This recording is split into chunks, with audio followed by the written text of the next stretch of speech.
Assalamualaikum warahmatullahi wabarakatuh.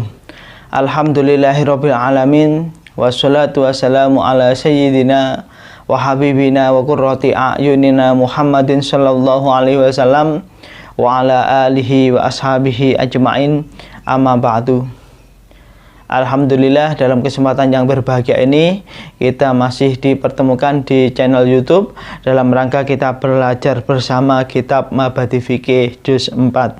Namun sebelumnya kita berdoa bersama agar pembelajaran ini betul-betul menjadi pembelajaran yang barokah, manfaah fitini wa dunya wal akhirah. Amin amin ya rabbal alamin.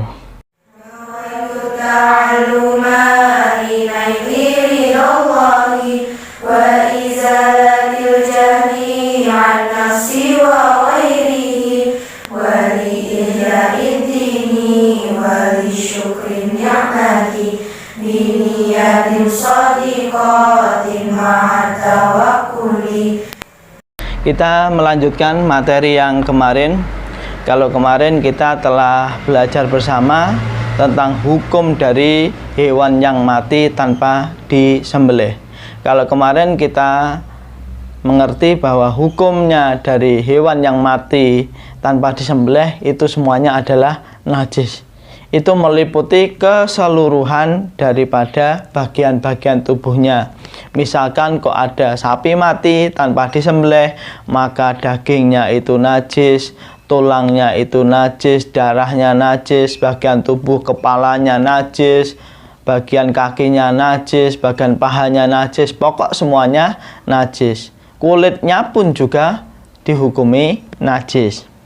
Namun di bab ini kita akan mempelajari dari yang kemarin dikatakan najis itu ada satu hal yang istimewa, yaitu kulitnya.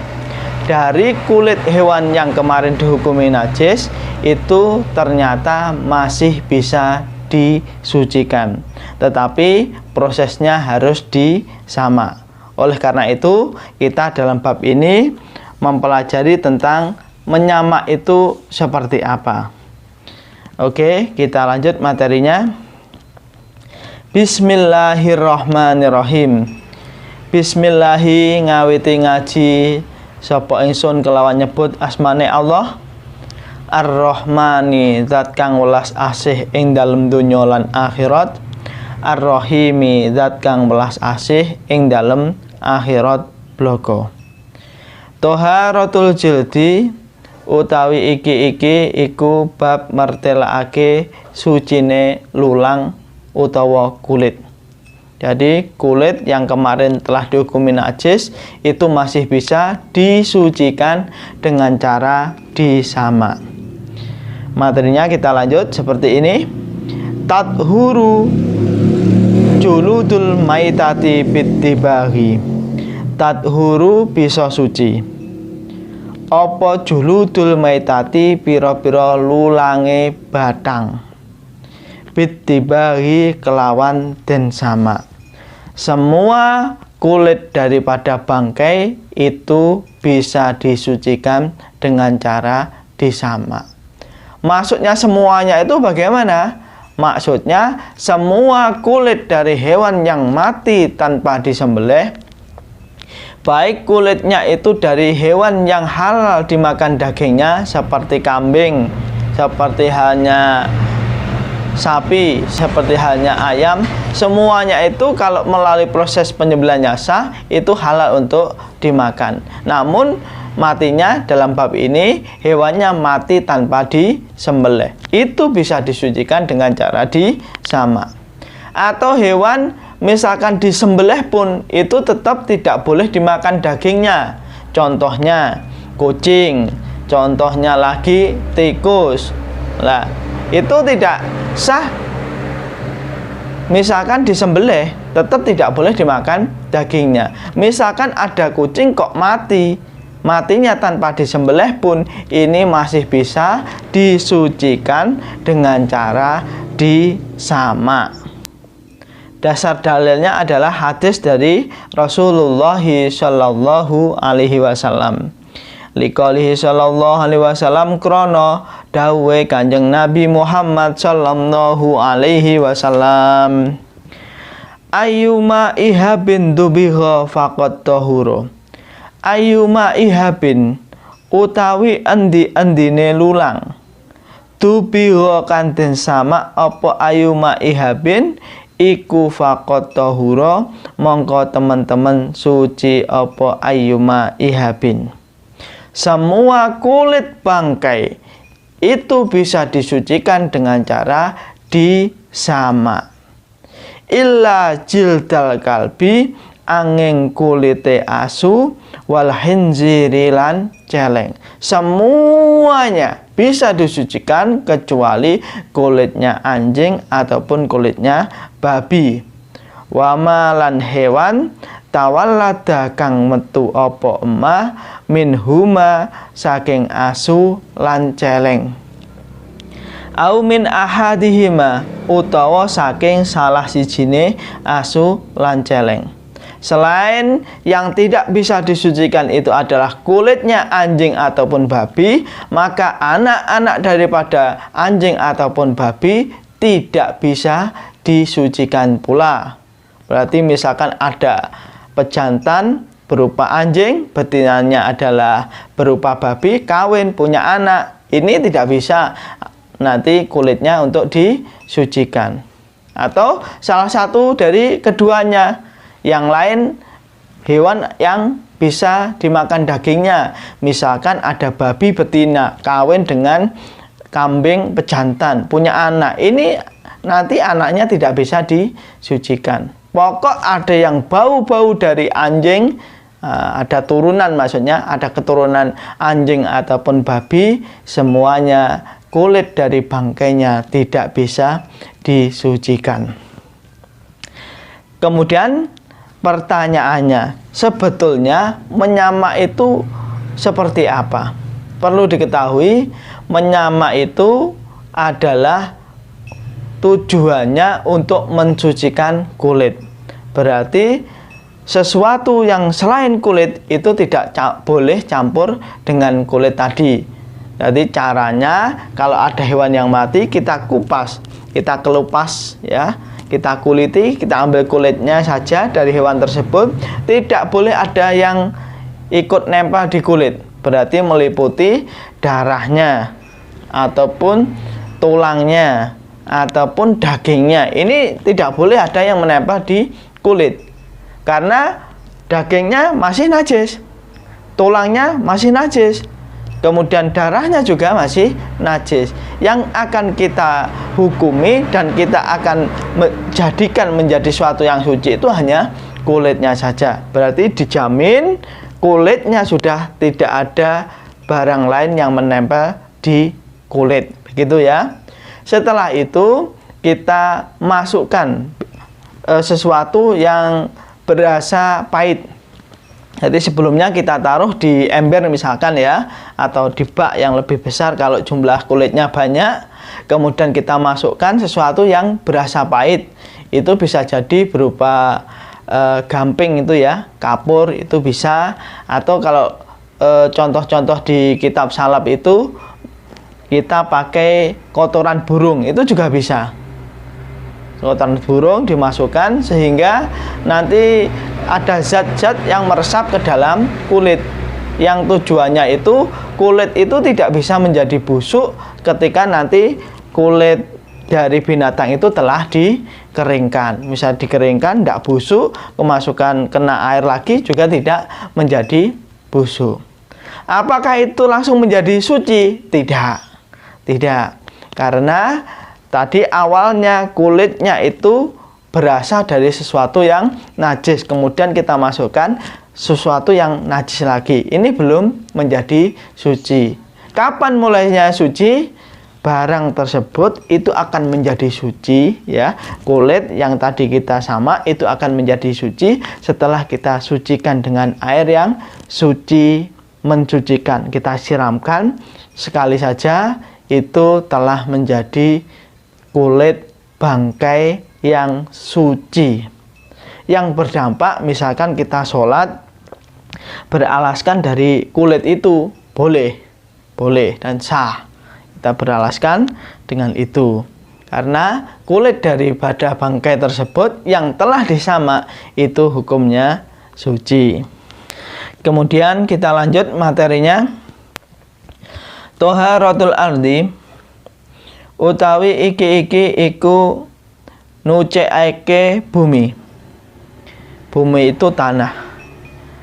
Bab ini menjelaskan cara mensucikan tanah. Nanti dibedakan kalau tanahnya itu bisa meresap air, bagaimana kalau yang keras tidak ada air yang bisa meresap, itu bagaimana.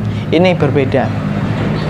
Al-ardu utawi bumi, al-mutanajjisatu kang kena najis, iku tathuru bisa suci apa al-ardu, bi ghamriha kelawan ngrujuk al-ardu al-mutanajjisatu bil ma'i kelawan banyu.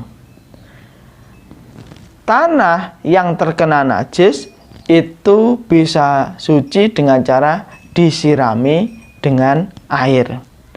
Demikian itu idza tasyarrabat an-najasatu. Idza tasyarrabat ing dalem nalikane bisa ngresep apa an-najasatu najis. Tempat tersebut itu bisa menjadi suci, ya. Tempat yang terkena najis, tanah yang terkena najis itu bisa menjadi suci dengan cara hanya disiram dengan air. Demikian itu kalau memang najis itu bisa masuk ke dalam. Contohnya misalkan ada gundukan pasir, kemudian ada ayam mengeluarkan kotoran di situ. Maka caranya bisa kita siram dari atas, yang terpenting kotoran itu masuk ke dalam.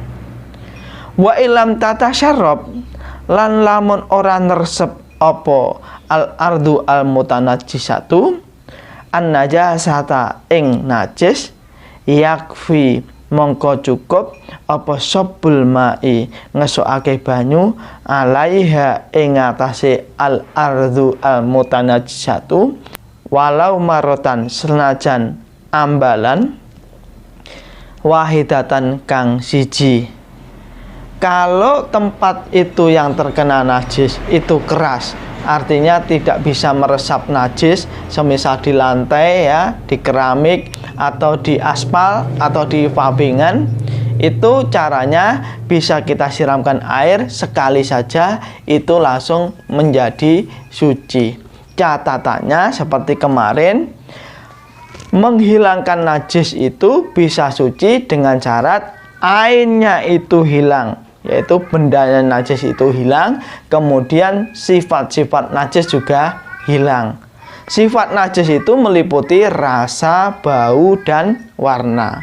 Maka biar mudah untuk proses menghilangkan najisnya, misalkan di lantai itu kok ada najis, ya, jangan langsung disiram, tapi kita hilangkan ainnya, bendanya itu kita ambil, misalkan kita ambil najisnya dengan menggunakan tisu, kertas, atau kain yang lainnya, maka ini menjadi kecil. Ainiyah itu tinggal sedikit saja, atau bahkan ainiyahnya sudah hilang. Kalau demikian, tinggal kita siramkan saja, ini langsung menjadi suci. Berbeda kalau kotorannya masih banyak, kita siram. Ini sama artinya najisnya yang di sini hilang karena telah tersiram, tapi pindah ke tempat yang lain.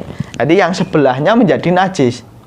Kalau kita siram lagi, yang di sini menjadi suci, sebelahnya lagi menjadi najis, karena sisa najis masih ada. Maka saya ulangi, proses yang benar, bila mana ada kotoran, itu kita ambil ainiyahnya dengan cara diambil memakai kertas, tisu, kain, atau yang lainnya, atau serabut kelapa juga bisa. Kemudian kalau airnya sudah hilang, tinggal kita siram menggunakan air, gitu ya. Rumusnya seperti kemarin, cara menghilangkan najis harus hilang airnya dan sifatnya yang meliputi rasa, bau, dan warna. Kita lanjut materinya tentang istinja. Al istinja'u utawi iki iku mertelakake istinja utawa cewek, bahasa lain cawi ya. Bahasa Indonesianya istinja. Basa Jawane iso cewek, iso cawi. Al istinja'u utawi istinja iku wajibun wajib. Ba'dal istibra'i ing dalem sakwise nguyuh ngising. Liqaulihi ta'ala krana dawe Allah ta'ala fihi rijalu yuhibbuna ayyatatahharu wallahu yuhibbul mutahhirin. Fihi iku ing dalem tanah Kuba rijalun utawi pira-pira wong lanang yuhibbuna kang padha demen sapa rijal ayyatatahharu ing yen to padha sesuci sapa rijal. Wallahu utawi Gusti Allah iku yuhibbu demen sapa Allah al mutahhirina ing pira-pira wong kang sesuci kabeh. Istinja itu dihukumi wajib ketika seseorang itu telah melakukan buang air besar ataupun buang air kecil. Ini wajib. Artinya kalau tidak kita lakukan istinja ini, kita akan dosa. Karena seorang yang telah mengeluarkan air besar ataupun air kecil, ini pasti ada najisnya. Kalau tidak dihilangkan, ini dosa. Misalkan habis kencing kemudian tidak istinja, dia sholat, pasti sholatnya tidak sah. Karena dia masih dalam keadaan bernajis. Jadi ada najis di tubuhnya. Ini tidak boleh. Istinja ini hukumnya wajib. Ini berdasarkan dari firman Allah Subhanahu wa taala, fihi rijali yuhibbuna ayyatatahharu wallahu yuhibbul mutahhirin. Di daerah Kubah itu ada sekelompok pemuda yang mereka itu senang untuk bersuci, dan sedangkan Allah itu menyukai orang-orang yang bersuci. Ini adalah ayat Al-Qur'an. Ayat Al-Qur'an di sini menceritakan kebiasaan orang-orang Kuba. Jadi orang-orang Kuba itu suka bersuci. Jadi kalau mereka itu sehabis buang air kecil atau buang air besar, biasanya mereka itu pakai batu dulu. Jadi setelah pakai batu, kemudian pakai air. Kalau batu itu sebanyak 3 kali ya, 3 kali atau batunya 1, kemudian kita ambil 3 sisi, itu yang betul seperti itu. Kemudian setelah itu baru pakai air. Orang-orang Kuba itu kalau bersuci semacam ini, bagus sekali, maka dipuji. Lah Kuba itu mana? Kuba itu adalah daerah di dekatnya Madinah. Dulu ketika Nabi Muhammad SAW hijrah dari Makkah menuju ke Madinah, itu kan yang pertama kali Nabi singgah di daerah Kuba ini. Nabi bermukim di sana selama 4 hari 4 malam bermukim di sana. Kemudian di sana Nabi juga membangun masjid, maka ada namanya Masjid Kuba. Itu adalah masjid yang pertama kali dibangun oleh Nabi. Malah Masjid Kuba, bukan Masjid Nabawi. Di Masjid Kuba itu ketika proses pembangunannya, Nabi juga ikut bekerja seperti sahabat yang lain. Jadi untuk menyemangati sahabat yang lain, Nabi ya bekerja. Yang lain gali tanah, Nabi juga ikut gali tanah. Yang lain itu mengambil batu, Nabi juga ikut mengambil batu. Seperti yang lainnya. Itu adalah Masjid Kuba. Kemudian Nabi melanjutkan perjalanan ke Madinah itu ya, yang kemudian membangun masjid lagi disebut dengan Masjid Nabawi. Kemudian ada keistimewaan di Masjid Kuba itu daripada masjid yang lain. Kemudian telah kita ketahui bersama ada keistimewaan di masjid itu. Yang pertama diantaranya adalah di Masjidil Haram. Untuk yang di Masjidil Haram itu seseorang yang melakukan sholat di sana 1 rakaat, ini sama dengan semisal kita melakukan sholat di Indonesia sebanyak 100.000 rakaat. Jadi bandingannya di Indonesia 100.000 rakaat, kalau di Masjidil Haram hanya 1 rakaat saja melakukan. Kemudian kalau di Madinah Ini kita sholat di sini 1000 rakaat sama dengan yang kita lakukan saat sholat di Madinah hanya 1 rakaat saja. Artinya 1 rakaat di Madinah sama dengan 1000 rakaat yang kita lakukan di Indonesia. Karena mulianya masjid yang ada di Madinah sana ya. Kemudian ketika Nabi mengatakan bahwa di Masjid Nabawi itu ada keutamaan yang seperti itu, maka penduduk Kuba itu ingin pindah dari Kuba ke Madinah. Jadi meninggalkan daerah Kuba, pengen dekat dengan Masjid Nabawi agar bisa melakukan ibadah yang pahalanya luar biasa. Kemudian dilarang oleh Nabi, kamu tidak usah pindah ke sekitaran Masjid Nabawi, kamu cukup ibadah di sini saja, di Masjid Kuba. Ketika kamu keluar dari rumah, kemudian kamu sholat di Masjid Kuba sebanyak 2 rakaat, maka sama dengan kamu itu melakukan umroh. Pahalanya sholat 2 rakaat di Masjid Kuba itu sama dengan melakukan pahala umroh. Tapi bukan berarti kewajiban umroh itu sudah terlaksana. Jadi yang belum umroh ya tetap wajib untuk melakukan umroh. Tapi pahalanya bagi yang melakukan itu sama dengan pahalanya orang yang umroh. Begitu ya. Kita lanjut. Wal afdalu utawi kang utama fil istinja'i ing dalam istinja iku ayastajmira yen to peper sapa wong fil hijarati kelawan watu summa yudbiuha mengko nuli ngebureni sapa wong ing hijarah bil ma'i kelawan banyu. Untuk keutamaan orang yang istinja itu dia itu istinja dengan menggunakan batu sebanyak 3 kali ya, kemudian dia menambahkan lagi dengan menggunakan air. Ini yang paling utama. Orang istinja itu sebetulnya bisa memilih dia itu memakai batu atau juga bisa memilih memakai air. Kalau memakai batu, ini harus batunya ada 3. Ada 3, kita oleskan ya, kita oleskan tempat keluarnya najis, bisa jadi itu kubul atau dubur bagian belakang, itu pakai batu.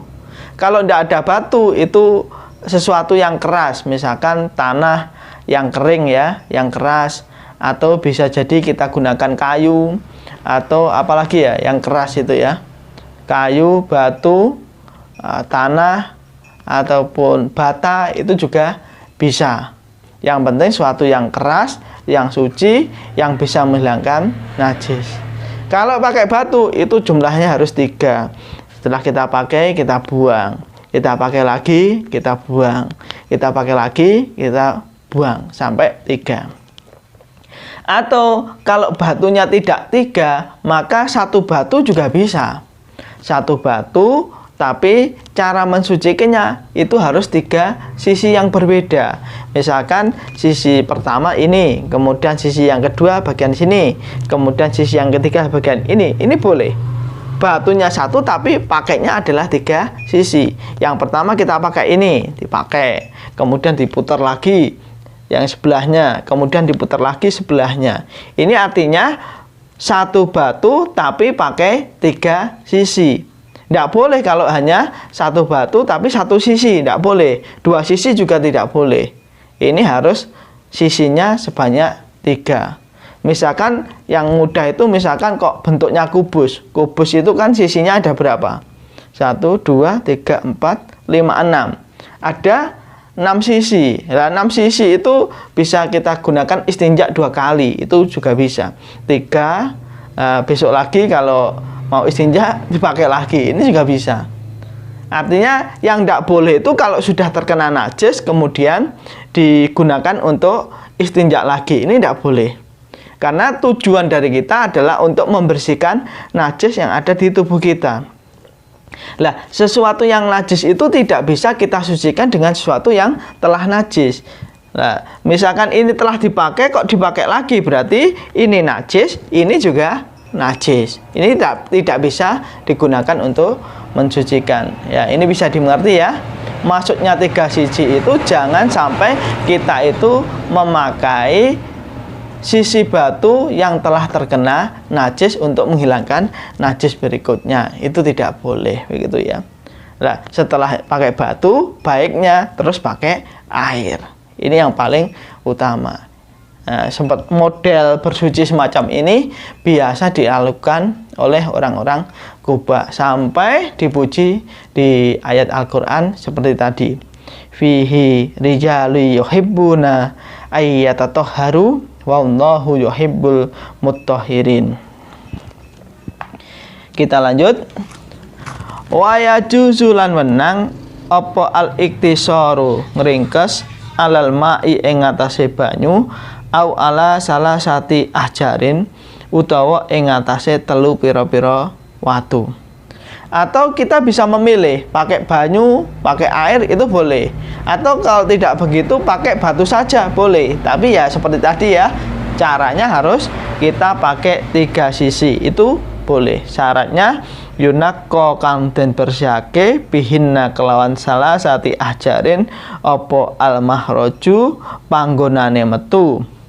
Ngono kuwi malam tata jawas selagine orang liwati opo an najasatu najis safhatahu ing bokonge man wa hasyafatahu lan hasyafae man. Liqaulihi sallallahu alaihi wasallam, krana dawuh Kanjeng Nabi Muhammad sallallahu alaihi wasallam, idastajmara ing dalem nalikalane peper sapa ahadukum salah sijine sira kabeh. Peper itu maksudnya bersuci memakai batu tadi ya. Idastajmara ing dalem nalikane peper sapa ahadukum salah sijine sira kabeh falyastajmir mongko pepero sapa sira kabeh salasan kelawan kaping 3. Tadi dikatakan boleh bagi kita itu untuk memilih istinja memakai air saja atau istinja memakai batu saja. Tapi kalau batu jumlahnya harus 3. Bolehnya istinja memakai batu itu bila mana najisnya itu tidak melebihi dari tempat keluarnya najis. Misalnya seseorang itu habis buang kotoran besar ya, buang air besar, ini ada tempat keluarnya najis. Maka najisnya itu harus tidak keluar ke tempat yang lain. Misalkan orang itu kok mencret ya, nah, maka keluar dari sini ada najis-najis yang sampai melebar di tempat yang lain. Ini tidak boleh pakai batu, harus pakai air saja. Cara beristinja tidak ada pilihan kecuali dia harus pakai air saja. Bolehnya orang istinja memakai batu itu bila mana najis yang keluar ini hanya melewati jalannya saja dan tidak ada najis yang terciprat di tempat yang lain. Maksudnya di sekitaran tempat keluarnya najis itu. Demikian untuk materi hari ini. Nanti bila ada sesuatu yang belum jelas bisa ditanyakan di komentar ya. Nanti akan saya jawab di video berikutnya. Ada kurang lebihnya mohon maaf. Wassalamualaikum warahmatullahi wabarakatuh.